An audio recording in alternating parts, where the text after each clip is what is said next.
All right, everybody, we're back with another episode of Shoot the J. I want to tell everybody again, introduce everyone. Thanks to Don Jackson, Tyrone Jackson for joining us as always. And our first question of the day, as always, what are you drinking? I'll start off a little cognac, like XO. Cognac. All right. Don? And I'm going to bring up a fabulous drink that everybody should have in their life more than 5 times a day. Is that good old water right here. H2O, bottled water. So trying to get in shape. Nice. That's right. Got to have it. Well, I got the opposite of that. The kidney killer. Chase it with some water. You'll be all right. Right. What you got on the docket today, Red? Well, what's going on, Red? We're gonna talk about the addition of Antonio Brown to the Tampa Bay Buccaneers. And in your opinion, do you think this puts them over the top? They're already at the top of the division. Tom Brady is in his 40s. Is this the move that's going to secure a Super Bowl for Tampa Bay? Well, ironically, me and Don kind of talked a little bit about this morning. Don, what was your catchphrase that you came up with? You said you said the Tampa Bay offense is clicking and our defense is tricking. That's what you said. Tripping. Tripping. They're tricking too. Tricking. They're giving up a lot. Right. So the litmus test is going to be what's going to happen with the Saints, to me. And AB has been doing all the right things. He's been quiet on social media, and he's definitely a talent. But we all know that Terrell Owens was a big talent and also a big distraction. So we'll see. One person can mess up the chemistry of the entire team, but I think that Tom Brady having all these different weapons is just putting him in position to do anything he want to do. So are you predicting that it's a Super Bowl win for them? No. So you're saying it'll help them, but it's not going to – Oh, yeah. Okay. Yeah, I wish he would have signed with Baltimore or Seattle, AB. And I think that would have pushed him over to the Super Bowl, either of those teams. But for Tom Brady, it's just too fresh. You come in there – it's like when LeBron came in with D. Wade and Chris Bosh. They went to the finals, right, but they didn't get enough chemistry and enough time, to me. Okay. Don? Tom Brady and AB. I mean, I think when things are going Antonio Brown's way, he's a different fella. But he's like those kids at the park. When they winning, the day can't be any better for him. Let's just say it like that. But when he's losing or things are not going his way, will he become a cancer to the team? And like Ty said, hurt the chemistry that they already have. And you can see they're surging, they're gelling together. Even in some of these tough games, they were able to pull out a win. But will this man become a cancer or will he be a help? And that's the question. He no doubt has speed. He has hands. If Tom Brady doesn't throw him the ball a couple times when he's open, will he have a meltdown and then cause the rest of the team to feel polarized because he didn't get the ball when he wanted it? And I think that's the big question. How does that work? And can Bruce Arians rein him in? Everybody has to be subject to discipline and the same rules. And Antonio Brown is one that has pushed the envelope at every team he's gone to. And the other players are watching. Because if he's not treated with the same kind of discipline and respect that the other players are, that can cause a true problem in the locker room. And that's what Tampa Bay does not need. So that's my personal feelings, just looking at the locker room culture and the behind-the-scenes culture that is so important for a team trying to galvanize in the long run to make a championship run. So you're saying as long as they do well, he'll be fine. But if they start struggling and he doesn't get touches, then he'll be a problem. Do you think that's enough to get them to the Super Bowl? No, you look at your teams that it's to me is even like the NBA, you bring in a group of players, it takes time for them to gel. Look at Golden State. Mark Jackson worked with those cats before Steve Kerr got them, along with Alvin Gentry, and they had to go through a seasoning period where they understood what was going to work best for them as a team. Mm-hmm. So does Tampa Bay have enough time to pull this off? I mean, we football, it takes a whole lot of work to pull together a championship team because there's so many different other variables that are involved. So I don't think it's enough.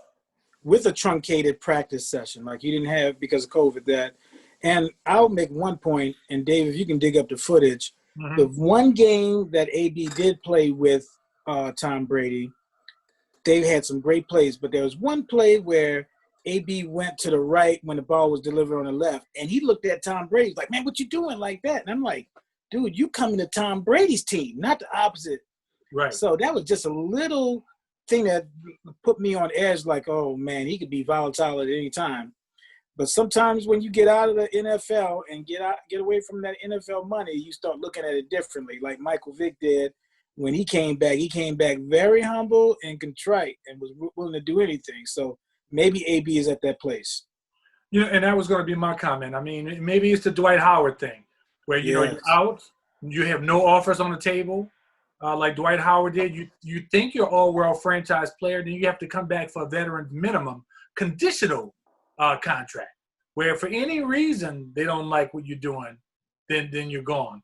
So you wonder if he's at that point in his career where he's been out of football for about a year and a half, professional football for a year and a half, and you wonder if he's been humbled to the point where he's not going to bring any antics with him like he did in Oakland, where my helmet is not fitting correctly, and if I don't get the helmet I want, I'm out, and trying to force his way out.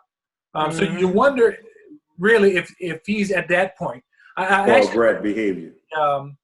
Speak in the press conference, and he sounded a lot better too. It's almost like he was working with the speech therapist there for a while, because just his diction got so much better over the course of a year. So I wonder if his agent hooked him up with somebody to kind of make it more presentable, because before, and there's no shade on him, before he almost sounded like you would speak to like a sixth grade or like a child in elementary school, just the way he kind of formed his words. And then when I heard him at the press conference, I was really just amazed how different he sounded in just that year. So don't read those texts. Don't read text messages. Yeah, right. It's not spelling like we saw on the text message. You know what I mean? So, right. So you just wonder. He's saying all the right things, and you sound so much better. So we'll see. I think if he can play at a high level, it's a tough road to go through the NFC rather, to get to the Super Bowl. You got to go through Green Bay.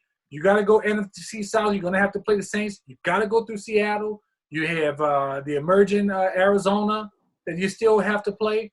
So it's just tough. This ain't the AFC that Tom Brady's used to, where you just slaying the Dolphins and the Jets and those guys, and you just get a trip to the Super Bowl. And Cincinnati and Pittsburgh beat up on each other, and they hobble their way to the AFC Championship.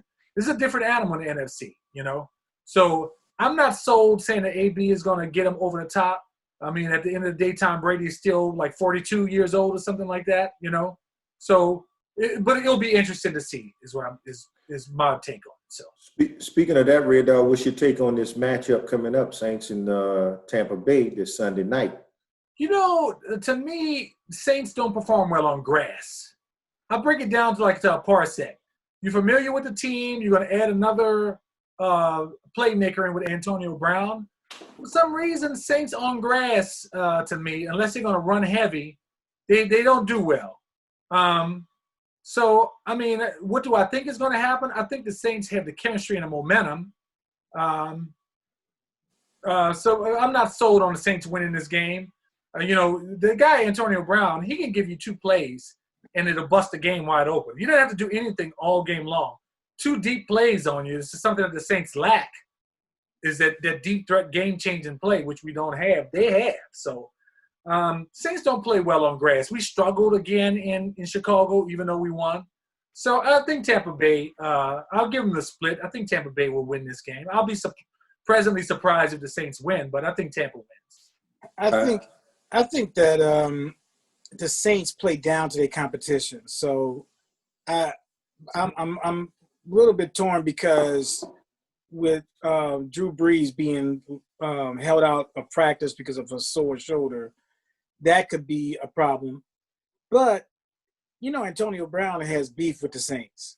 When he came in for the tryouts, he brought his entourage and said the Saints didn't do him well, and he's beefing with Sean Payton. I think it's a good thing to have him on the other team because it's going to galvanize the Saints to try to really get at him and Tom Brady. The only other thing is, if AB is coming in there, you know what type of play that's going to be. Mike Evans is their number one receiver. That's the one you really have to watch out for. But if AB gets in there, that means you got to take a tight end out or something because they have Goodwin and Mike Evans. He's number one, and you're not taking him out. And they got I can't think of this other receiver they have is a little short, fast white cat who's like killing. Mm-hmm. And for AB to have time in there, it's going to probably be a decoy or a stretch play. You can deal with a stretch, yeah, exactly. With a stretch play, you can load up your box, your safeties, whatever, get into your nickel and deal with that situation. As soon as I see AB get on the field, that's what I would do. Right. I was like, okay, let's take one of these linebackers and put another nickel back in, a safety or something, and that's what I would do. Right. Well, that's good. You're right. It's predictable. Let's move on to the next topic. So today, Golden Boy just released that Canelo is no longer with DAZN and no longer with Golden Boy Promotions. Okay? So his $375 million, which pre-Patrick Mahomes made him the richest contract in all the sports, is null and void now. So Canelo is now a free agent in the boxing world. What do you think that means for Golden Boy? Can Golden Boy recover from this? Or is it best? Is it mutual? Is it better for Canelo, or is it better for Golden Boy? I would say that any kind of sports where is dealing on a live audience in COVID-19 times, it's a good thing to just go ahead and cut your losses. You got to deal with ESPN. You can put some fights on that, and you don't have to worry about paying the fighter millions of dollars. The fighters will take what they can get to get something. So at some point, I would say that Oscar De La Hoya went, we got rid of this big cash cow that we have to deal with. Right. And at the same time, Canelo now can be his own person. He might not find out that the grass is green on the other side because people are not lobbying to fight him. But maybe he'll fight one of the Charlo brothers now. You know what I'm saying? Now that he's going to have to generate some money. But I think it was a good move on De La Hoya's part to do that. I mean, COVID is killing any kind of revenue from sports-related live audience venues. So you got to cut that. You can't hold on to that contract. Okay. Don? There's not much more I can add to that because I was thinking when you asked that question, what angle can we, really attack that problem? Good move, business move for Oscar De La Hoya. Like Tyrone said, who's fighting Canelo right now? I mean, he's kind of a guy that, has already achieved his stardom and his best boxing was in front of him. I'm not in front of him, ahead of him, as far as his time. So who wants to take that risk to fight a Canelo? And he's like Ortiz, who wants to fight Ortiz? Only enough to mention that Ortiz does have a match coming up here soon. I think tomorrow night. But you look at these big hitters and folks that they've kind of fought against in their arenas, the live audience has kept them alive when it comes to revenue. Mm-hmm. So like Tyrone said, how do you match that up? Who do you put him against? And what network is going to spend money on him and keep him going, keep him solvent? They'll move Ryan Garcia up in his place. Ryan Garcia he'll be the next big thing for him. Yeah, that was going to be my comment. You're going to build now Golden Boy Promotions are now built around Ryan Garcia. I mean, he's got the looks. He's got great technique, speed. He's, great technical fighter that they can market around, a Latina audience. So he's like the next big thing. And that DAZN contract had Golden Boy on a hook along with DAZN for $35 to $40 million per fight for Canelo. And the funds are just not there anymore without that live gate bring in that kind of money. And if Canelo feels like he can do better on his own, and promote like maybe a fight or two in maybe Dallas Stadium where you can space out, and maybe he feels like he will sell a bunch of pay-per-views in Mexico, in America if he fights the right opponent, that'll be cool for him as well. They won't have to shelf himself because it's been a long time since he's fought. So then you can always go back and re-sign with DAZN after COVID is over, and go back to a contract. But I think it's good for both parties, and then it'll give us a chance to see Ryan Garcia also, who's fighting in that 135, 140 range as well, to get him in the mix to see what he's about with top competition. Because now it's going to thrust him into the limelight because Golden Boy has to make money now too. So you have to have your best fighter in. So since good. Since we're on boxing though, I have a question for you, Dave. Sure. Deontay Wilder has recently come out, and he's thrown everybody on the bus. So when asked about Floyd Mayweather helping him, he said, and I quote, "My thing is, every fighter I've fought, Floyd has bet against me. It's like, even with Mark, I need a trainer I can trust.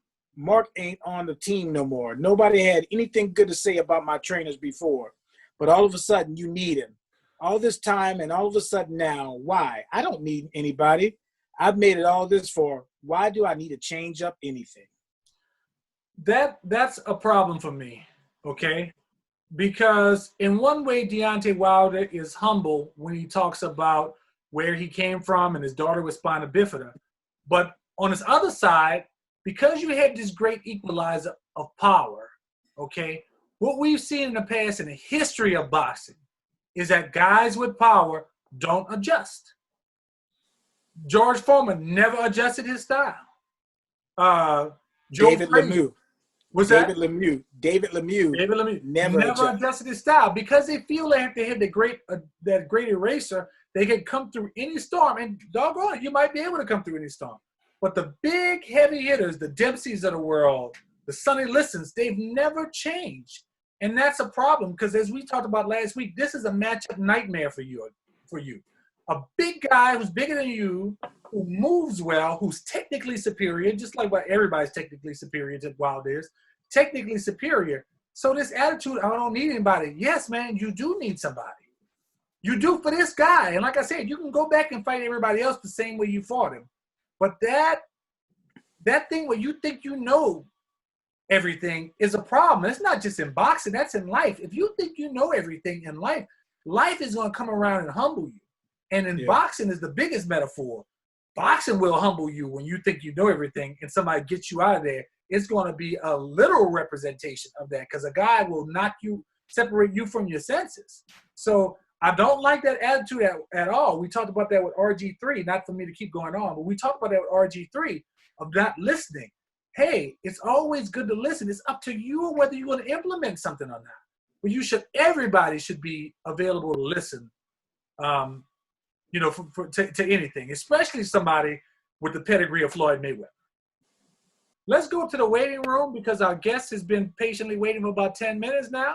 Okay. You guys don't know who the guest is, but we're going to bring him in. Surprise, surprise. And talk a little sports here. Oh, Andrew, no. Great. Oh, I know who this is. Show yourself. Boom! Mr. Wombacher. What's up, guys? What's up, Andrew? What's happening? Hey, guys. We don't see you, though. You guys are all sideways. Can you see me? No. No, we can't see anything yet. I think Dave is going to be editing some of this footage. There we go. Oh, my gosh. Turn it around the other way, bro. Oh, my gosh. Turn it the other way, bro. Really? Turn your camera, dog. There we go. What's up? Oh. We would like to welcome to the show, Shoot the J, Andrew Wombacher, budding actor. I'm super excited about being here. About sports with the Jackson 3. Budding actor who's been included in music videos. Huh? What did I miss? No, well, we just talked a little sports, a little boxing with Canelo Alvarez, and we talked a little Saints. football with Tampa Bay. So, what do you have for us today, Andrew? What do you want to talk about today? Well, I appreciate you asking me on. Just like you guys, I'm a huge sports fan, have been for my entire life. And since, shoot the Jay, I mean, I love that you guys named it that. That's an old cowboy term for shooting the Jaybird. But yeah, so let's get into this. Let's talk about some sports. All right. Can we talk about anything? Is it we're just doing boxing? No, you can do whatever. All right, man. All right. So I know you guys are sports fanatics like me, so I thought maybe we could talk about the 1992 World Cup, snowboarding World Cup, where Brian Noguchi got second place doing the first 900 and a half pipe. So I'm gonna let Don go first. Tell me what you think. What do you think? Wrong sport for me, Andrew the Great. I like when he did the grind on the pike like that, and then flipped over and did a 720. You know, that was kind of cool. I don't feel like you've ever seen this before. Well, I'm a little unfamiliar. You have anything else, Andrew? Well, I thought I was going to come on here and we're going to talk about sports and stuff, but it seems like all you guys want to do is like talk about like B sports, like B-word sports, like baseball, ball, and stuff like that. Oh, okay. Baseball. Okay, you clean that up real good. Baseball is the play. Yeah, but that's fun. All right, man. You guys aren't familiar. All right. Let's talk about Lin Dan, all right? He is the world's best badminton player, all right? We're talking 2-time Olympic champion, 5-time world champion, as well as six-time All-England champion. I know Don's a big fan. Take it away. You keep coming at me with these fastballs, but I've never been able to knock those out the park. Andrew, I think we're on the wrong show. In mitten, bro. You put the bad in mitten. I think we're on the wrong show now. I just feel like I'm in Twilight Zone with these badminton and these was that a 720 pipe grind or whatever that was? I don't know. Tyrone, what do you think about these type of sports that he's mentioning? Is that like I know exactly what he's talking about. It's winter, heavy on the winter side of sports. You understand what I'm saying? Heavy on the snow. Nice try. Heavy on the snow. I don't mean to interrupt everyone, but I thought this was kind of like an exclusive, just all-inclusive sort of sports show where we let kind of like everyone talk about sports and stuff, but I guess it's not. All right, I guess I came to the wrong place. Sorry, Dave. And Don, you're canceled. All right. Drew, I got one for you. I'm canceling the J. 127 followers on Instagram. That's what I got. I'm gonna let them know this show is canceled. So have fun finding a job next week. You're probably gonna have to retrain. I'm gonna think maybe HVAC would be a good choice for you. All right.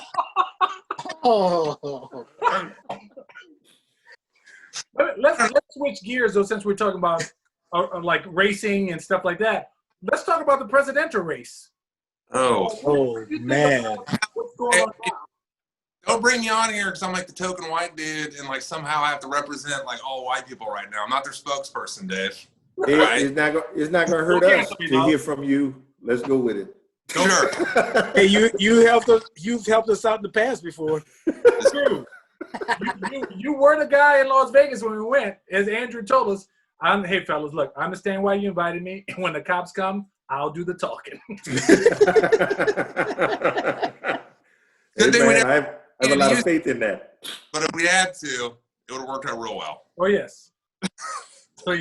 Tell us tell us your thoughts on the election and where we are with counting votes and transition of power. You were in the military. You know that chain of command. You know that. You're also on the intelligence. So give us a little bit, about on your thoughts on this. I would say that nothing that I'm seeing is surprising to me. I think the pollsters have been wrong. They're wrong in 2016. I mean, who are the people that they're calling up? Like, who are the people you're calling up at like 3 p.m. to take a survey? No one does that. The only people they're talking to are like, I don't know, people that are like 80 years old. I have no idea. But I mean, those things are wildly inaccurate. And I remember being not an argument, discussion with my brother, who's he was like, oh, it's going to be a blowout. Biden's going to win by like 10, 12 points. And I was like, I don't think so, man. I think it's going to be a lot closer than that. And I think that's what we're kind of seeing.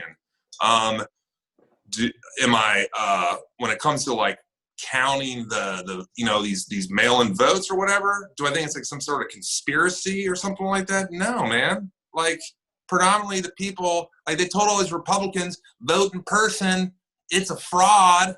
And then all these Democrats were like, I'm not getting COVID. I'm going to go ahead and send my mail-in ballot. And now these are the ones that are counting. Like you can't sit there and say to like all these Republicans, go in person. And then now that it's not working out your way because there's like 2 million absentee ballots, now all of a sudden everyone's like, this is a fraud, a conspiracy. It's big government and tech trying to run me out of office. No, man. It's like because people don't want you in that job anymore. What it boils down to. Right. So I think it's go ahead, Dave. Go ahead, Carl. No, I think it's interesting that in this election, everybody had their mind basically made up before, like even the debates and stuff. I don't think you were trying to. We were just checking out the debates just to see what the show was going to be. Yeah, right. It was not like a lot of people was undecided. I knew what I was going to vote day one last year. 4 years ago. Yeah, 4 years ago. I think November 4th of 2016, people were like, I think I'm going to vote for in 2020. Anyone else? And that's on the other side as well. The other side is thinking that too. They're saying, hey, I'm not going to vote for that. Yeah. So let me dig into your mind about the American military and how they view this. How does the military view a struggle for power between an incumbent and a president-elect, and if one guy won't go? I mean, this is not like a banana republic where you just have a strong-arm general who makes friends with the prime minister. Or sure. What is this like from a military standpoint? What are they thinking right now? Well, I retired from the military like 5 years ago, so I'm definitely a has-been, all right? I'm washed up. So, I mean, I really can't tell you like specifically like what the mindset is of people that are currently serving in the military. I mean, I think one of the great institutions we have in this country is the United States military, and the fact that they don't get involved in like political policy. They don't get involved in elections and things like that. It's kind of like this, you kind of have this weird sort of warrior class that represents about 1% of the nation that kind of, does what the nation wants when it comes to like when foreign policy fails. But I think most people are thinking that like, probably like, I don't think it's going to happen. And I think most people in the military are probably like, yeah, we're not going to like roll tanks down Pennsylvania Avenue and like roll up at the front door and be like, you got to get out. This is not the way our country works. It's like you said before, we're not a banana republic. Mm-hmm. So, I mean, I've always believed that I think that Trump knew he was going to lose. Okay. And I think that his plan is to be kind of like a martyr to kind of like his base. These like kind of far right, MAGA people, make America great again. And so I think what his plan is when he leaves the office is for him and his family to set up some sort of media empire, and he can sort of, him and Don Jr. and everyone else can sit there and talk for the rest of their lives about how, it's a conspiracy and the deep state and all these people ran him out. He was just trying to do great things for America. So, I mean, Rush Limbaugh's got like stage 4 cancer. That guy's going to die soon. You're going to need someone to take his slot, and I think that's what Trump's going to do and his family's going to do.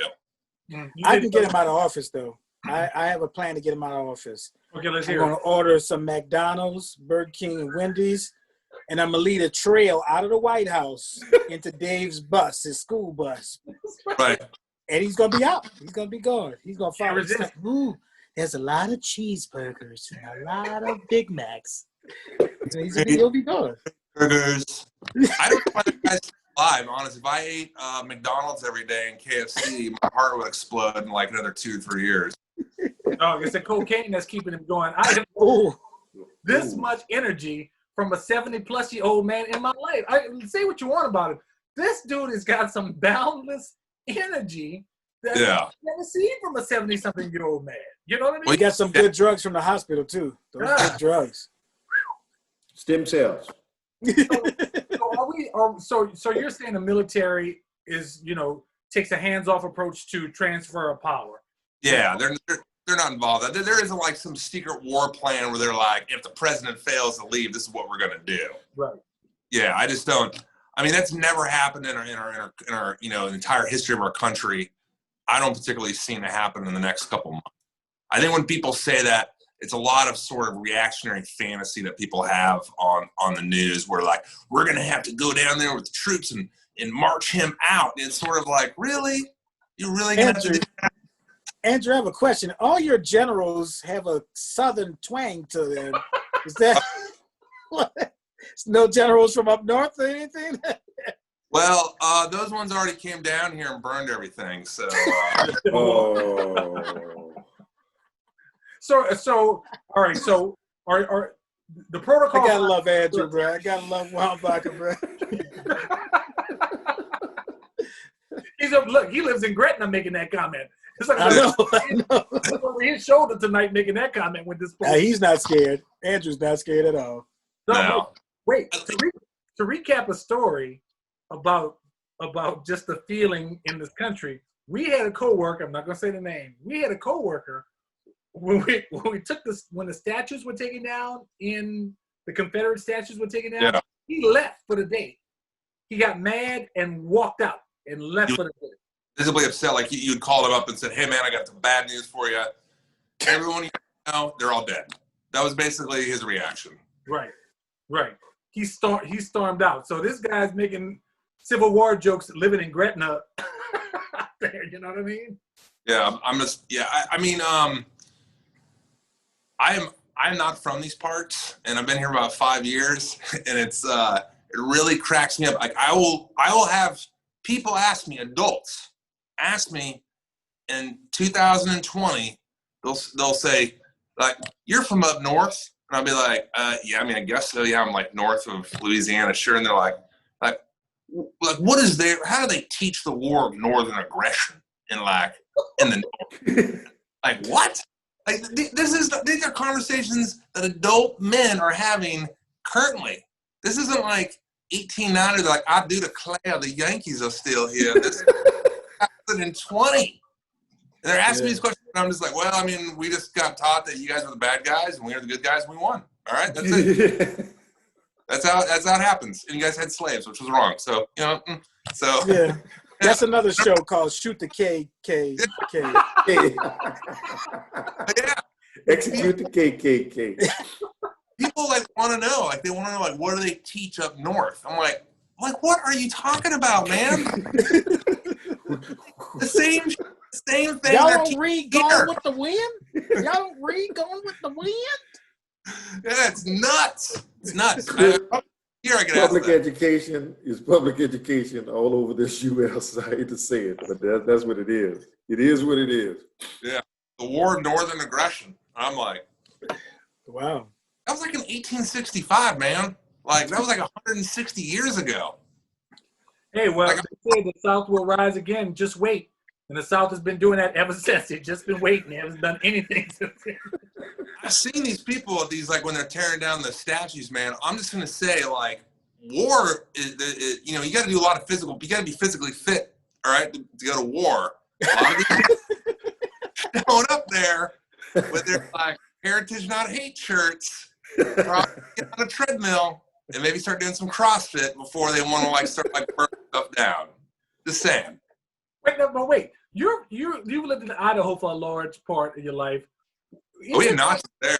Yeah, we had full-on Nazis. Yeah, but isn't that supposed to be the compound capital of the world? Like the government is taking over. So weren't they supposed to be able to go to the bunker during COVID when everything's supposed to shut down? Those guys didn't last 2 weeks once they told them to put a mask on. Whoop. Bro, I lived up in northern Idaho, man, up in the Panhandle. All right, and maybe 2 miles from Montana, and maybe about 30-40 minute drive to Washington State. Okay. Beautiful area in a little town called Hope, Idaho.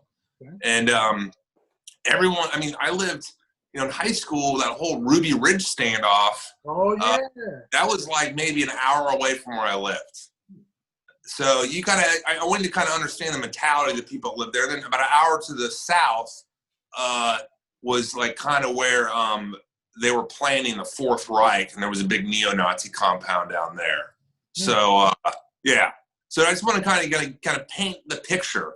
But a lot of these people up there kind of pride themselves on kind of living this sort of, having this pioneer spirit of their forefathers, and, preparing for the apocalypse. This whole COVID thing, when it rolled around in March, you've been training this for your whole life. And then these guys got all bent out of shape because Applebee's was closed for 2 weeks.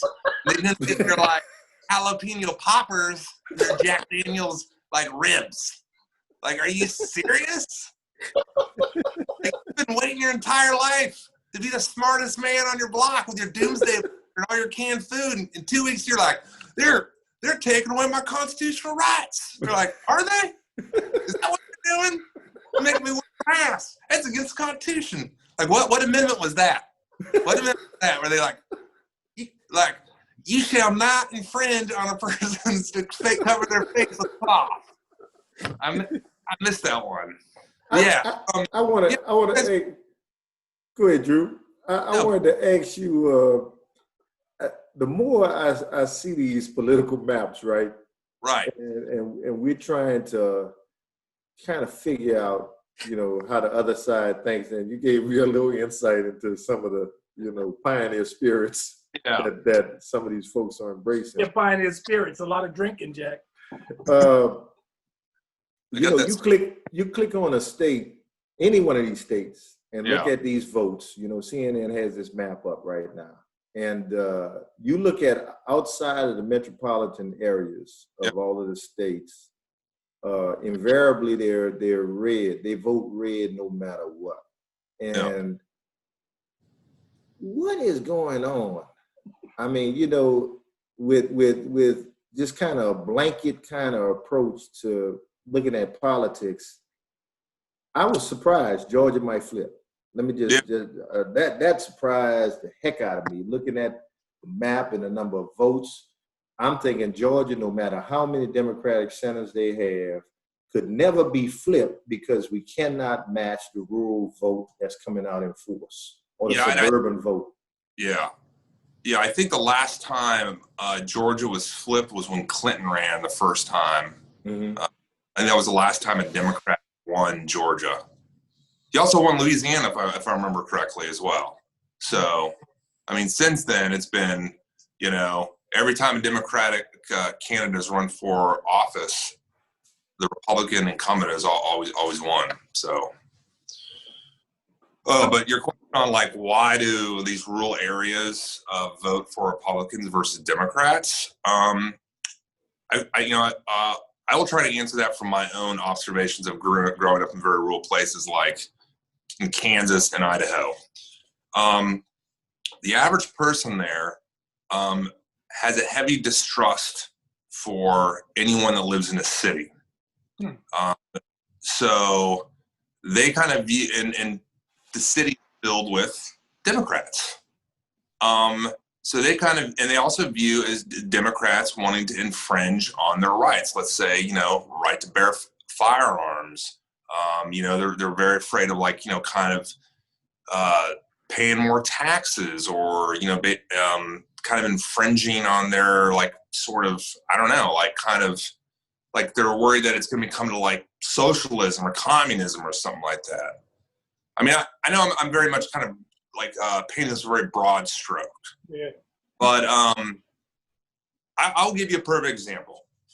I have a family member, I'm not going to name names, who we have this group text. And I'm very sort of when it comes to being a Republican or a Democrat, I'm very agnostic, all right? I can kind of see the good and the bad in both sides and the hypocrisy and all of it. But she had said that if Biden gets elected, the first thing we ought to do is take away everyone's firearms, and anyone that Fox News or anyone that publishes a dissenting view to what the Democratic Party basically talks about, they should be silenced. Mm. So and this is someone who lives in a very curated part of town in a cul-de-sac that her significant other is a vice president for a bank. This person doesn't work. This family member doesn't work, and they just want to sit around and like drink white wine and talk about all the racial injustice in the world. But there isn't any diversity anywhere in their lives. Right. So but and then I'll say it's my sister, and she's strong. She's not going to do this. Out of yourself, dog. Out of yourself. But go ahead. But we narrowed it down, bro. When you say things like that, and you whether you're joking or even when you're joking, there's a bit of a seriousness to it. Well, what you're doing is you're affirming the other side's belief that what you're going to do is take away their guns and send them all to concentration camps and like silence, start taking away constitutional rights. Mm-hmm. So, we got to do better, of sort of meeting in the middle instead of everyone just being on the far left or the far right and then just sit in their echo chamber and just sort of reading articles or watching news that supports your belief system. Because that's not like how you grow as a person. All you're doing is just, affirming your beliefs. And all it is your perception. It's not reality. It's just perception. Yeah, I can tell you right now that African Americans don't want to lose their right to bear arms. Mm-hmm. So if they want to push that, hey, the Democrats want to say to give up your guns, that's not what most African Americans want, to do. But I will say this, Andrew, to your earlier statement about Patriots needing a CrossFit, I think they do. It's like beer and barbecue is a great CrossFit kind of situation. I remember one of the things I remember driving down was like where do they have the one there like all the statues there in New Orleans, kind of in mid city. What's that? Lee Circle or Jefferson Davis Parkway? Jefferson Davis Parkway. Because I'm driving down Jefferson Davis Parkway one day going to work. And they have all these like, pro statue people out there. And, they got all their like, neo-Nazis or whatever, their white pride people. And all I'm thinking, man, is like, if you're trying to like recruit dudes to your cause, like you're not doing a good job. At least like when like the Nazis were running Germany, like in the 30s and 40s, like they like had like dudes that are like real fit, like good looking guys. They're like, look, we're the master race.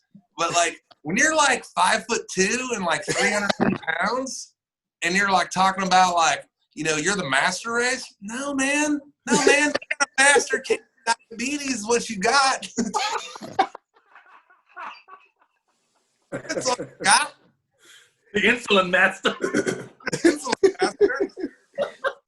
Andrew brought up a point about social media in his discussion about, differences between urban, suburban, rural populations and how they're viewing their politics.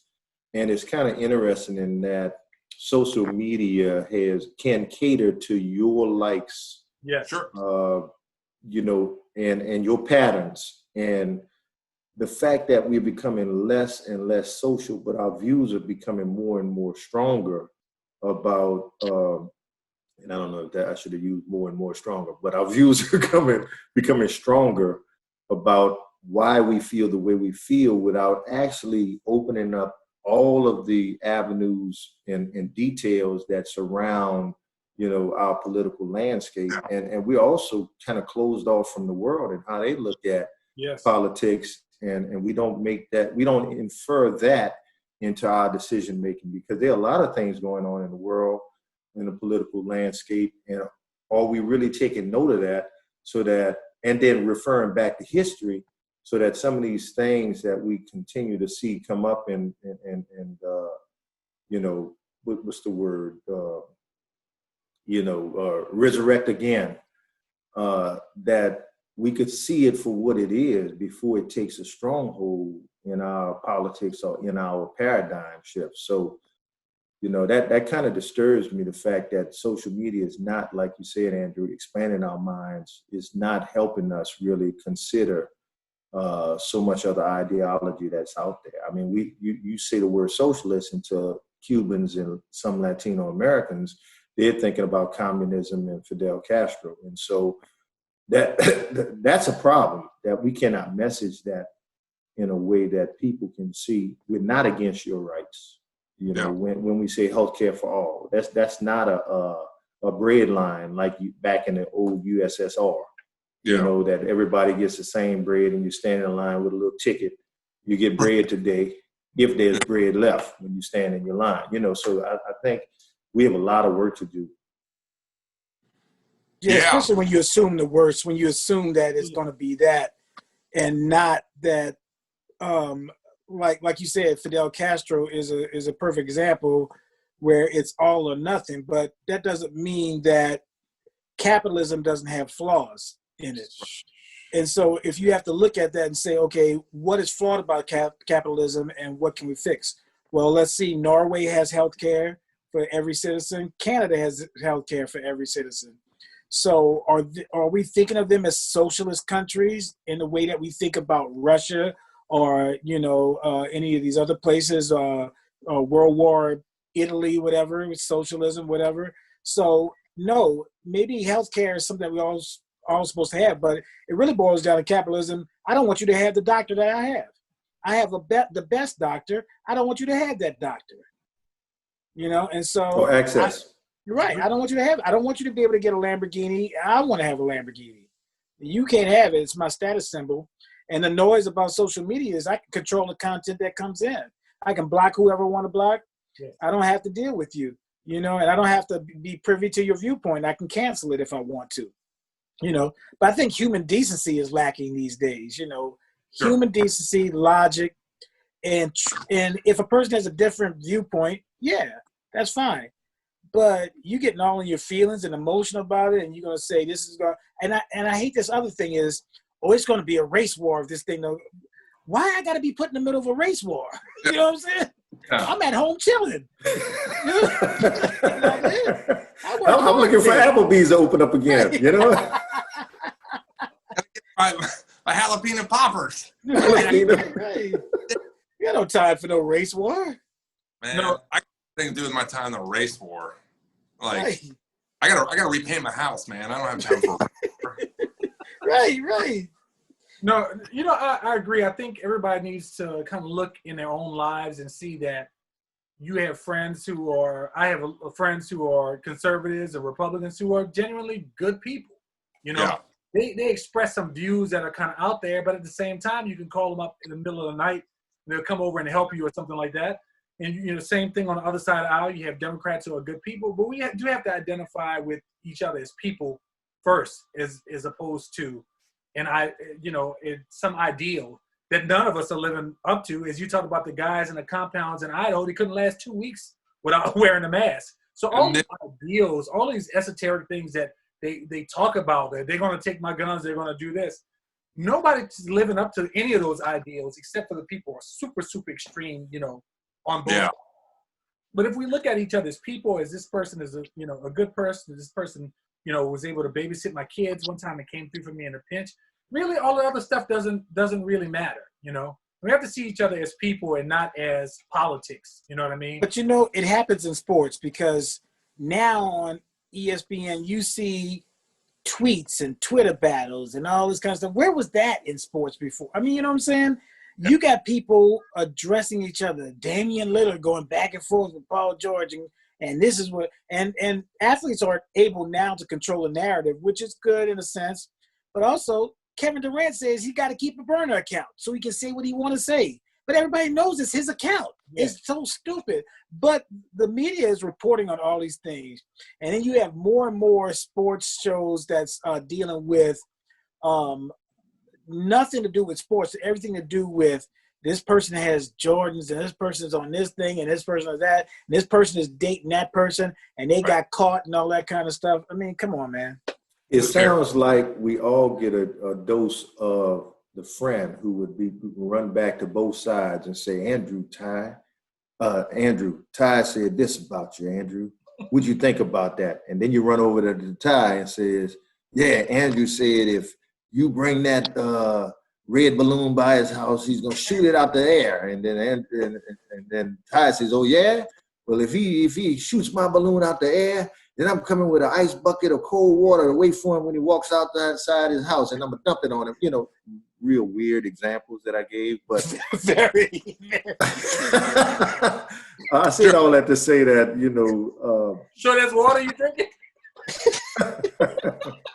Hey. Donald Duck tea was added to that too, so you know. I might have to throw some cold water on Andrew if he rolls up at my house all the way in Atlanta, Georgia. Well, he means business. If he comes to your house and drives up to Atlanta, he means business, sir. No. Step outside. I say all that to say is that, huh? Go ahead. I say all that to say is that. As a former member of the media, I can tell you this. We love that stuff because now we can be lazy. I don't have to sit in a producer's meeting and just come up with topics. Now, since there's a Twitter beef going, hey, man, Antonio Brown, Damian Lillard said this about Patrick Beverly.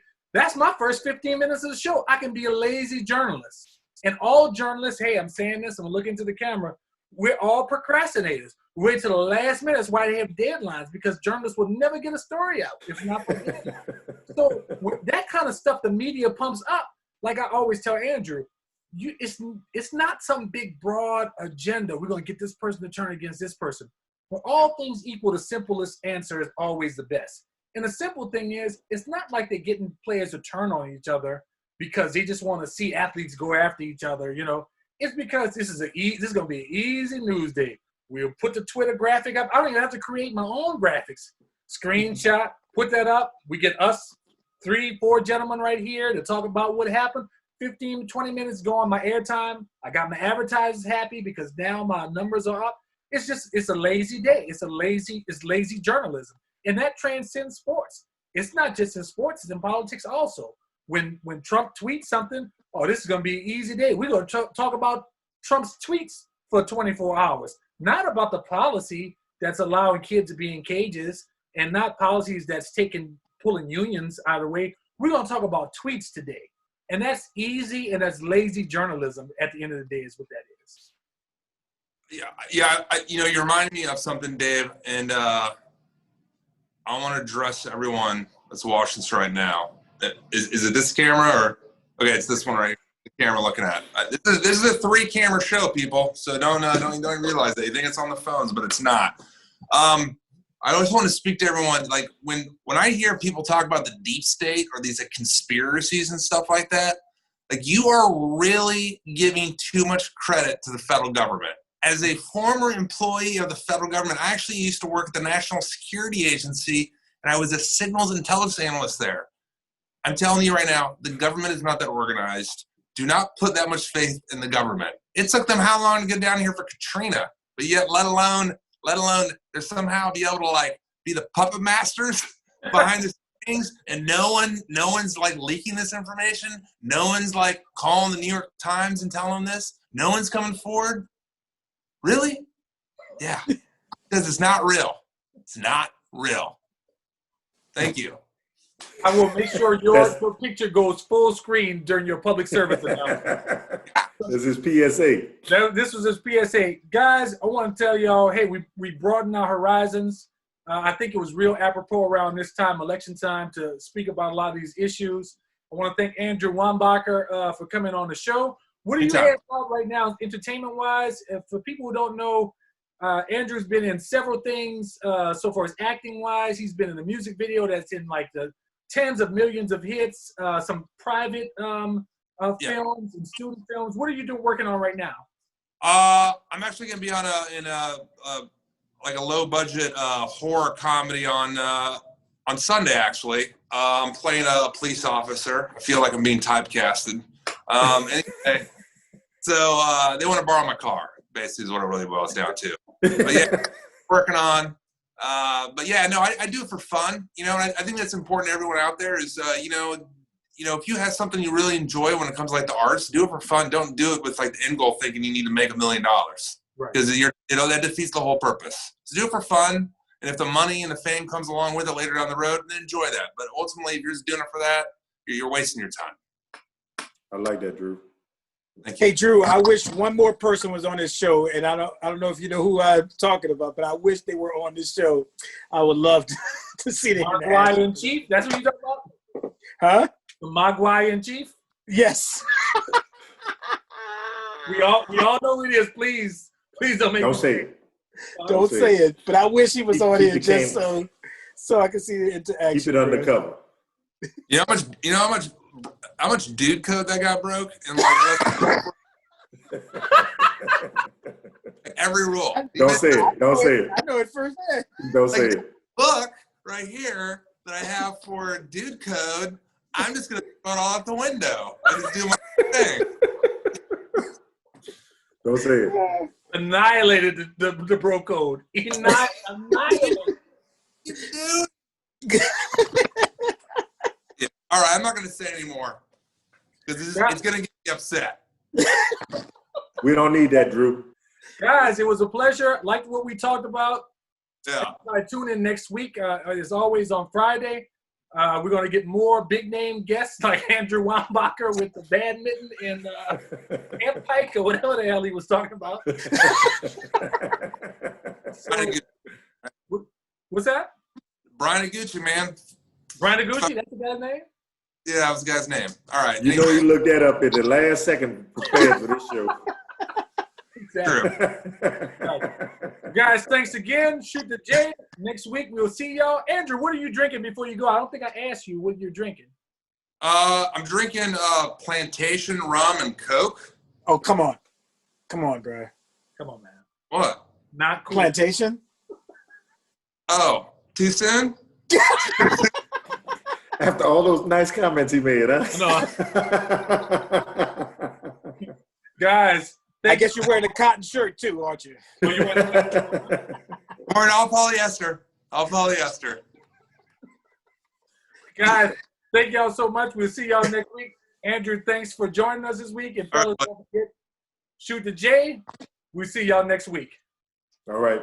Peace. Later.